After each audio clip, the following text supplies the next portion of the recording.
প্রিয় দর্শক, আমরা আমাদের বিশ্ব ব্রহ্মাণ্ড সম্পর্কে অনেক ভুল ধারণা পোষণ করি।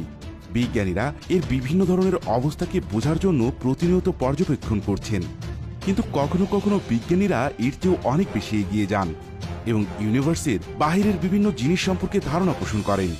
এটা কি কখনো সম্ভব? আমাদের ইউনিভার্সের বাহিরেও কোনো কিছু আছে? এর উত্তর অবশ্যই আছে।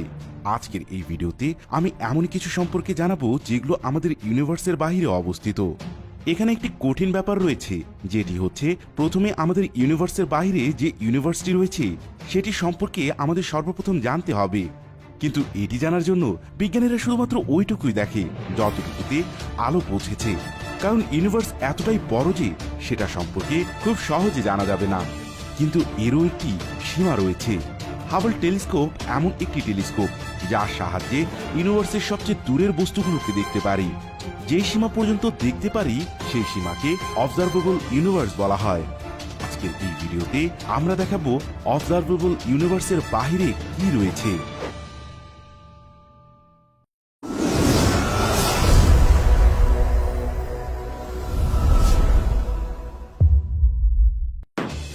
Number 5, infinity bubble.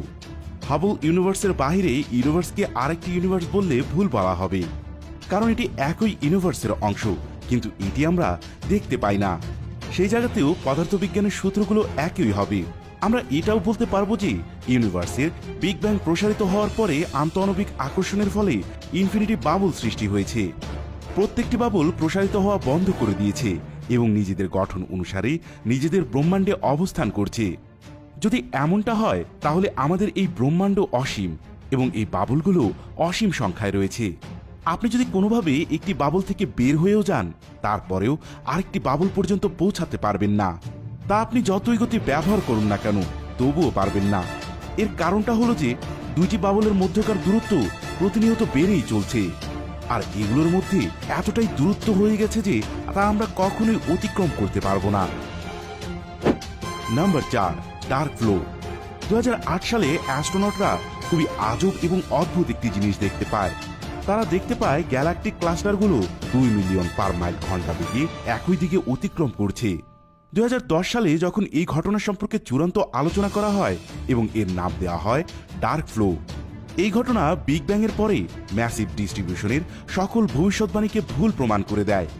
বিজ্ঞানীরা মনে করেন এই ঘটনাটি এজন্যই হয়েছে যে হাবল ইউনিভার্সের বাহিরে ব্রহ্মাণ্ডে এমন কিছু জিনিস রয়েছে যেগুলো খুব দ্রুত গতিতে গ্যালাকটিক ক্লাস্টারগুলোকে নিজের দিকে আকর্ষিত করছে। আর এমনটা হচ্ছে কারণ আমাদের ব্রহ্মাণ্ডের আকর্ষণ ক্ষমতা ওই ব্রহ্মাণ্ডের আকর্ষণ ক্ষমতার চেয়ে অনেক কম। আমাদের এই ব্রহ্মাণ্ডটি যতটুকু পর্যন্ত বিস্তৃত, সেখানে হয়তো আরো অন্য কিছু থাকতে পারে, আর ওই ইউনিভার্সে হয়তো এমন কিছু জিনিস থাকতে পারে যা আমরা কখনো কল্পনাও করিনি। Number 3, many parallel universe. পৃথিবীতে এমন কিছু থিওরি রয়েছে যেগুলো প্যারালাল ইউনিভার্স সম্পর্কে বলা হয়। এসব থিওরির মধ্যে একটি রয়েছে যেটি বেশিরভাগ মানুষ মেনে চলে, সেটি হচ্ছে স্ট্রিং থিওরি। সেখানে বলা হয় একটি মেমব্রেন আরেকটি ডাইমেনশনে কম্পন সৃষ্টি করে। এতে আরও রয়েছে 11টি ডাইমেনশন। এর মধ্যে এমন কিছু মেমব্রেন রয়েছে যেগুলো আলাদা আলাদা ইউনিভার্স তৈরি করে। মেমব্রেন যখন ডিফারেন্ট ভাইব্রেশন হয় তখন আরেকটি ইউনিভার্সের সৃষ্টি হয়। এই কম্পনের ফলে আমাদের ব্রহ্মাণ্ডের ম্যাস ডিস্ট্রিবিউশন সম্পর্কে জানা যায়। এই থিওরির মধ্যে অদ্ভুত একটি ব্যাপার রয়েছে। আমরা যে মধ্যাকর্ষণ অনুভব করি সেটি আরেকটি ইউনিভার্সের মধ্যাকর্ষণে অনুভূত হয়। বিজ্ঞানীরা প্রমাণ করতে এটা বলে যে এই জন্য আমাদের ইউনিভার্সের মধ্যাকর্ষণ নাকি বাকি ইউনিভার্সের তুলনায় অনেক কম। Number 2, black hole spawning. একজন অ্যাস্ট্রোনট লি স্মলিন্স একটি ফ্রিকান্ট ইউনিভার্স থিওরি বের করে, যেখানে বলা হয়েছে আমাদের ইউনিভার্সের একটি ব্ল্যাক হোল আরেকটি ইউনিভার্স সৃষ্টি করে। যে ইউনিভার্সটি সৃষ্টি হবে সেটির পদার্থবিজ্ঞানের সূত্র আমাদের ব্রহ্মাণ্ড থেকে আলাদা হবে।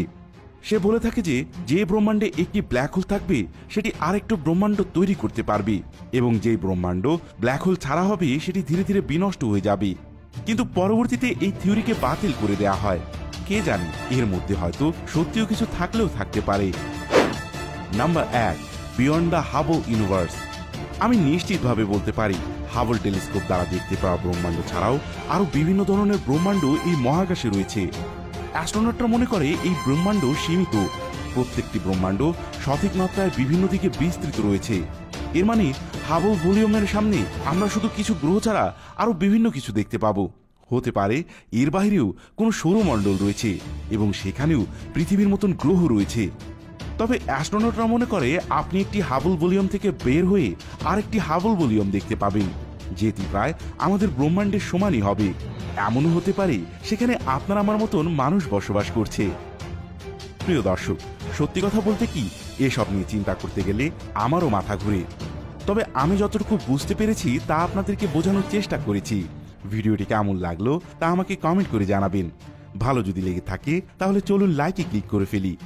আরও এমন রহস্য, রোমাঞ্চ এবং মজার মজার সব ভিডিও পেতে ফলো করুন এবং আপনাদের বন্ধুদের সাথে শেয়ার করুন।